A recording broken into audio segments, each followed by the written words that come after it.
이 목사의 5분 이사야 66장 14절부터 25절까지의 본문 묵상입니다. 오늘 본문이 이사야의 마지막 본문 묵상이 되겠는데요. 오늘 본문에서 하나님께서는 불에 둘러싸여 강림하시는 모습을 보여주시죠. 불에 둘러싸인 하나님의 모습은 하나님의 현현, 하나님의 나타나심을 보여줍니다. 마치 출애굽기에서 떨기나무 가운데 불꽃을 일으키며 모세에게 나타나셨던 하나님의 모습처럼 말이죠. 그런데 단순한 현현이 아니고 여기 이사야 66장의 하나님의 나타나심은 심판과도 연관을 갖습니다. 하나님은 회오리바람과 같이 혁혁한 위세를 가지고 당신의 노여움을 나타내시기 위해서 찾아오십니다. 하나님은 누구에게 노여워하시고 또 불의 심판을 내리시려는 걸까요? 문나라 사람들의 우상 숭배를 두고 보지 않으실 것이고 그 우상 숭배의 백성들에게 불의 심판을 내리실 겁니다. 하지만 저 문나라 사람들의 우상 숭배뿐만은 아니죠. 그와 더불어 이스라엘 사람들의 또 다른 우상 숭배도 가만두지는 않으실 겁니다. 오늘 본문은 그 대목을 이렇게 적고 있습니다. 스스로 거룩하게 구별하며 스스로 정결하게 하고 동산에 들어가서 그 가운데 있는 자를 따라 돼지고기와 가증한 물건과 쥐를 먹는 자가 다 함께 망하리라. 여호와의 말씀이니라. 하나님 앞에 정결하고 구별되어야 할 이스라엘 백성들이 하나님 앞에서의 거룩은 거칠해하는 것으로 그쳤고 도리어 그들의 탐욕을 따라 우상을 섬기는 자리에 나아갈 때는 지극히 정결한 모습으로 그 동산에 들어갔습니다.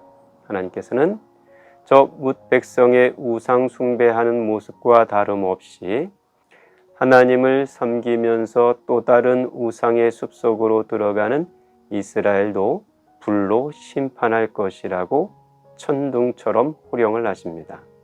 하지만 모든 사람들이 다 심판을 받지는 않을 겁니다. 이스라엘 백성들이라 해서 모든 사람들이 다 심판을 받는 것 아니고 이방 사람들이라 해서 또 모든 사람이 하나님의 진노의 대상이 되는 것도 아니었습니다. 이어지는 구절에는 그 대목을 이렇게 적고 있죠. 때가 이르면 문 나라의 언어가 다른 민족들을 모으리니 그들이 와서 나의 영광을 볼 것이며. 때가 이르면 이방의 문 나라들이 하나님께로 나와서 하나님의 영광을 볼 것이라고 말씀하십니다. 이어지는 구절에서는 그 영광을 본 문 나라의 백성들이 또 다른 문 나라의 사람들에게 찾아가 하나님의 그 영광을 전하게 될 것이라고도 말씀하죠. 나의 명성을 듣지도 못하고 나의 영광을 보지도 못한 먼 섬들로 보내리니 그들이 나의 영광을 문 나라에 전파하리라. 문 나라의 사람들이 하나님의 영광을 봅니다. 그들이 본 하나님의 영광을 저 뭇 나라의 사람들에게 다시 전합니다. 그들이 본 하나님의 영광은 어떤 것일까요?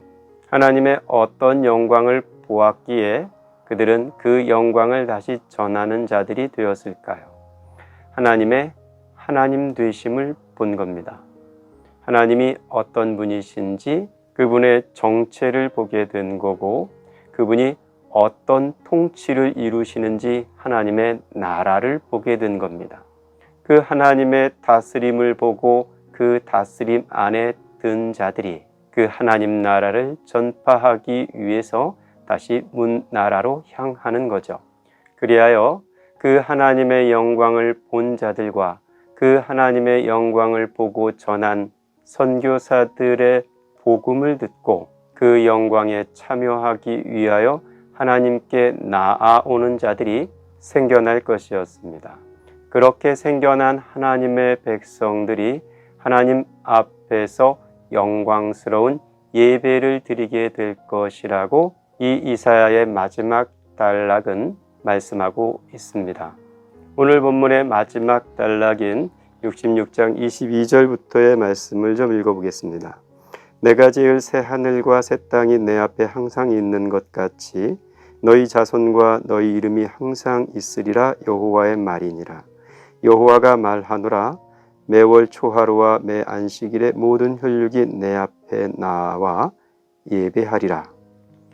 여기서의 모든 혈육은 이스라엘의 혈통적인 혈육에 제한되지 않습니다.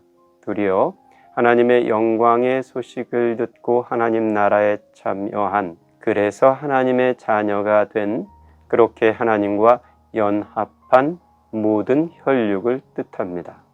그 모든 혈육이 하나님의 영광, 그 다스림 아래에서 잔치와 같은 예배를 드리게 될 것입니다.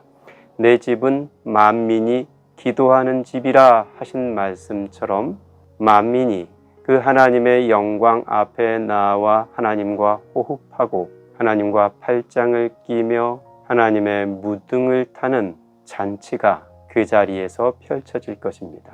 하지만 끝내 그 잔치에 참여하지 못하는 사람이 있습니다. 오늘 이사야 66장의 마지막 구절은 그 잔치에 참여할 수 없는 한 부류의 사람을 이렇게 적고 있습니다. 그들이 나가서 내게 패역한 자들의 시체들을 볼 것이라. 그 벌레가 죽지 아니하며 그 불이 꺼지지 아니하여 모든 혈육에게 가증함이 되리라. 하나님의 통치, 하나님의 다스림, 하나님의 영광 앞에서도 끝내 패역한 자들이 있습니다. 선지자들의 수없는 외침과 또 다른 선교사들의 끊임없는 복음 전파에도 불구하고 하나님의 다스림을 외면하며 자기 통치의 시대를 끝내 포기하지 못하는 패역한 사람들이 하나님 나라 잔치에 참여할 수는 없었습니다. 인간은 자기 의로 똘똘 뭉쳐 있거나 자기 욕망으로 똘똘 뭉쳐 있는 존재입니다. 그래서 하나님 앞에 패역하기 쉽습니다. 복음은 그 패역한 인간 본성 위에 하나님의 다스림이 침노하는 사건입니다. 하나님의 다스림이 내 안에 침노하려 들 때 욕망의 방패로 그 다스림을 밀어내는 그 결국의 패역의 절망이 있습니다. 다시 해가 뜨고 다시 하루가 밝은 이 아침, 하나님의 다스리심은 다시 우리에게 찾아오실 겁니다. 말씀으로 그리고 성령으로 우리에게 찾아오시는 하나님의 통치에 우리가 가진 패역의 방패 그 빗장을 내리고 우리가 주님의 것입니다. 머리 숙이며 순종할 때 우리는 다시 하나님의 영광을 보는 아침과 그 하나님의 영광의 소식을 듣고 그 영광의 소식을 전하기 위해 우리의 발걸음을 옮기는 하루를 살 수 있게 될 겁니다. 하나님의 통치는 잠시 후가 아니라 지금 여기에 있습니다.